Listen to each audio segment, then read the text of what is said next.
Fake cops opened fire on a rescue helicopter right above my backyard, and that single reckless act turned my quiet neighborhood into a federal crime scene within minutes.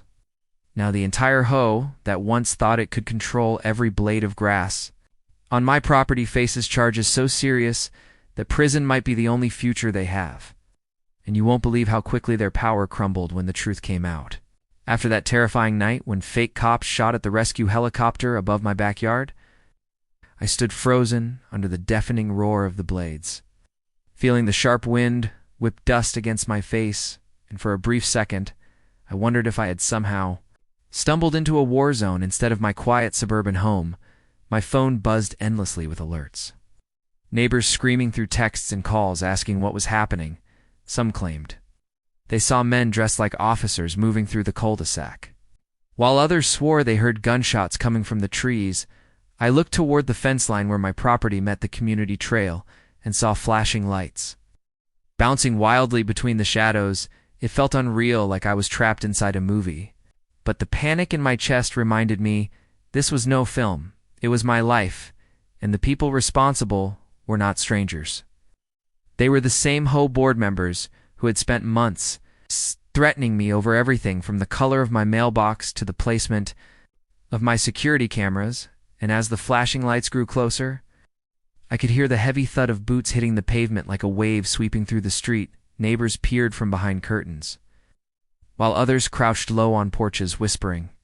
In panic, but no one dared step outside, I ducked behind my truck, careful not to make a sound, because I still didn't know if these people were actual officers or just more of the fake cops who had already fired at the helicopter minutes earlier. My heart pounded so hard I could feel it echoing in my ears. I thought about calling 911, but I knew that dozens of calls had already gone out, and if real law enforcement was coming, they would be here soon, yet every second felt like an hour. I replayed the last few weeks in my head, trying to piece together how things had escalated to this point. The HOA had been furious with me after I refused their demand to remove my security lights, claiming they ruined the neighborhood aesthetic. I had caught them on camera trespassing near my fence, and I posted that footage online to protect myself. That video went viral, humiliating them. And after that, the threats started subtle at first, then more direct, they told me. I never imagined it would come to armed men in fake uniforms storming my street in the middle of the night. Suddenly, the night exploded with the distant whine of sirens growing louder by the second. And that sound was the first thing that made me feel like maybe I was not completely alone. Real law enforcement was finally on its way. I stayed crouched low because I still didn't know how many of the fake cops were around or how desperate they might be when they realized their plan was falling apart. Then I saw movement by the community park across the street. 2 figures dressed in dark tactical gear were waving others to follow. They carried rifles and moved with a confidence that felt rehearsed, not like panicked criminals, more like people who believed they had authority, and that terrified me even more because it meant they were willing to go further than anyone expected. I thought about my family asleep upstairs. I had to protect them no matter what. I unlocked my back gate, slipped through the yard, and reached the old shed where I kept my emergency radio. I had been a volunteer search and rescue pilot years ago, which meant I still had contacts and equipment most homeowners never even thought about using. I sent a quick coded message to a friend at the county air unit, letting them know we were dealing with armed suspects, impersonating police, and possibly targeting the helicopter that had already taken fire above us. Seconds later, I heard the radio crackle with confirmation backup was coming in force, but they needed time, which meant I had to keep my family safe and stay hidden while chaos spread through the neighborhood. As I crouched in the shadow of the shed, I could hear the fake cops shouting orders at each other, their voices sharp and tense, like they were starting to realize that real backup was on the way. One of them yelled that the helicopter had circled back and they needed to move fast, which told me they were organized enough to have a plan, but panicked enough to make mistakes.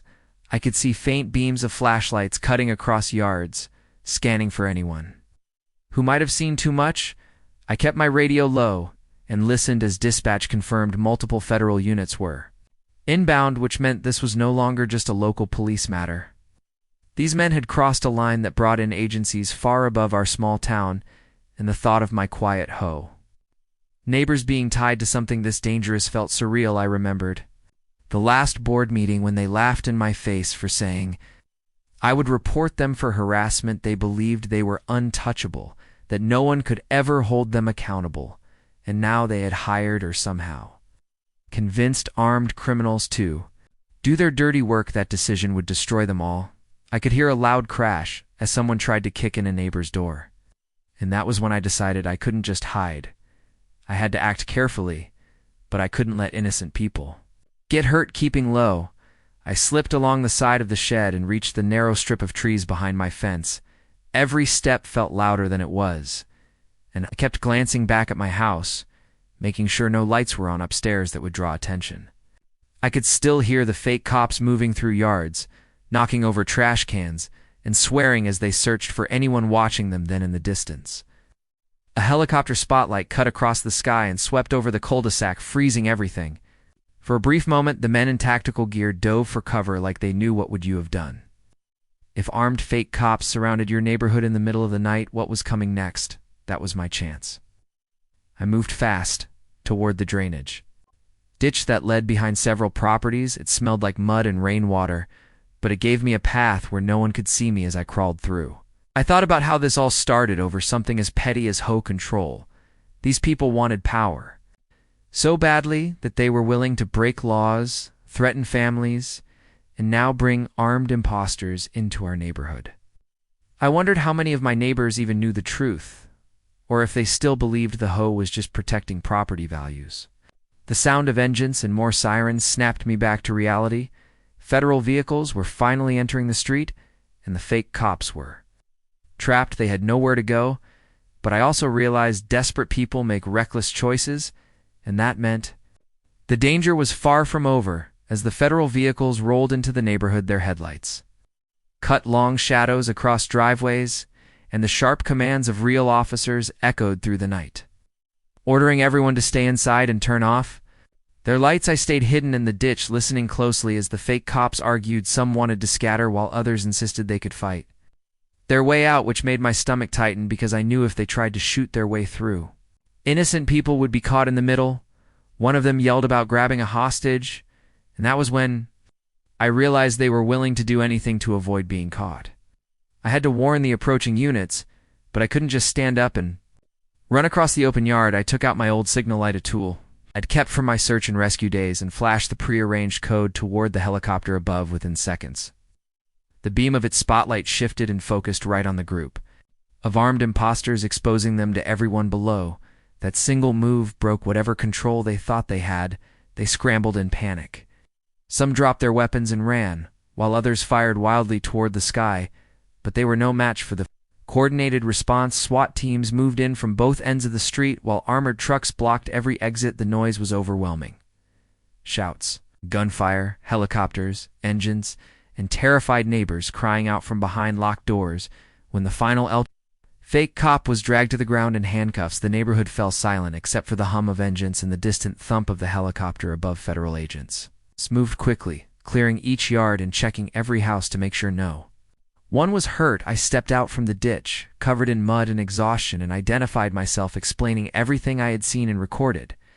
They took my radio and signal light as evidence and thanked me for acting fast. Neighbors slowly came out, their faces pale and shaken, many of them realizing for the first time that the hoe they trusted had been behind the chaos. Investigations over the next weeks uncovered emails, bank transfers, and secret plans, proving that several board members had hired those armed imposters to intimidate me and anyone else who challenged their control.